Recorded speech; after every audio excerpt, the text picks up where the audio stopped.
As you are well aware, power has the potential to be either very ruthless and destructive or very strengthening and liberating. Therefore, understanding power and knowing how to use it to set people free rather than to enslave them, to learn how to use power so that it gives people purpose, direction, and joy in their lives is very crucial for Christians. Power has long had a bad name in Christian circles, and there's a very good reason for that. Most Christian leaders are suspicious of power. They've been taught that Jesus was a loving, meek, and mild person.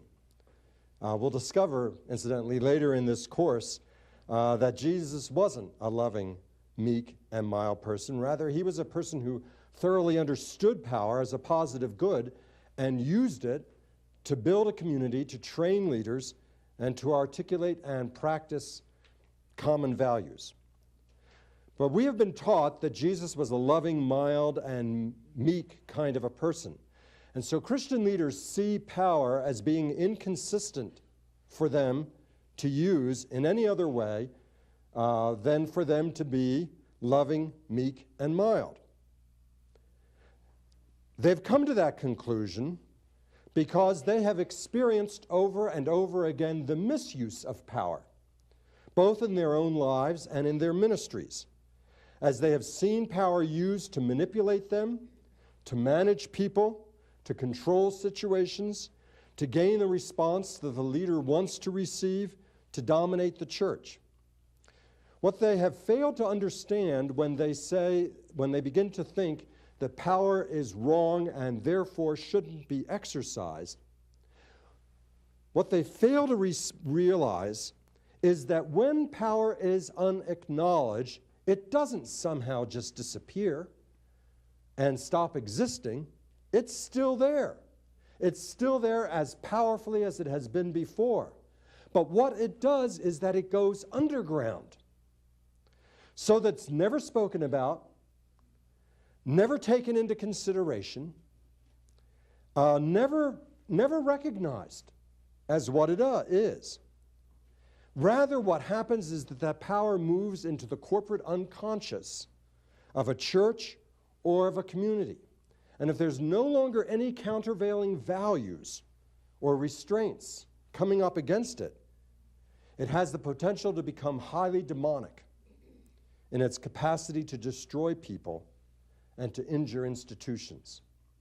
That's why power becomes so distasteful to us, particularly in Christian circles, where we never talk about it.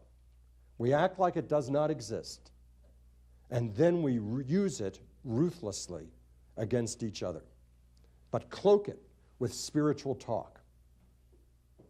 You know, I'm doing this for your own good. I'm doing this because I love you. I'm doing this because I love Jesus. Jesus told me. These are all ways that power gets underground and becomes very demonic in its impact upon people. Therefore, I think it is very important for Christians to have a theology of power. Not simply a theology of justice, not simply a theology of social witness, not simply a theology of personal and corporate salvation. It's important for us to have a theology of power, in which power is understood within a biblical framework and can therefore be openly acknowledged and understood and can be used then to enhance the relationships between people, to define and deliver on issues of common importance, to work for justice in the world, and to build a more loving and powerful community of faith. Now, thus far in this course, we've been about the task of enabling us to articulate a biblical framework on power.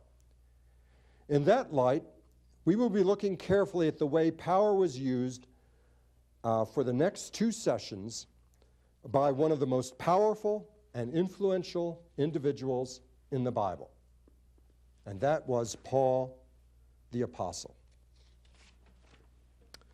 We're going to look at some examples of his use of power in our next session. But in this session, what we are going to look at is Paul's theology of power as lived out in his theology of public life and the public life of the church. That is, what is the church called to be and do in the world today? So that's what we're going to spend this session looking at, Paul's theology of public life and therefore his theology of power. In order to perceive Paul's theology of public life, however, we have to read his letters out of an understanding of how the Jewish people of Paul's day understood the world and the universe, because it was profoundly different than the way we understand the world. To Jews and Gentiles alike, at the time of Paul and at the time of Jesus, there was a significant connection in their thinking between heaven, hell, and earth, with very permeable divisions within them. It was believed that the spirit world and the physical world were closely linked, with activities and actions occurring in the spirit world, inevitably then ordaining what was to take place on the earth. If I were to diagram it, I would diagram it this way. There is the spiritual world, or heaven. There is as well the physical world.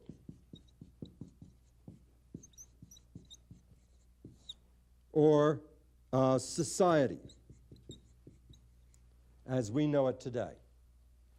And to the ancient Jews and Greeks, their belief was that there was constant activity going on between those two worlds.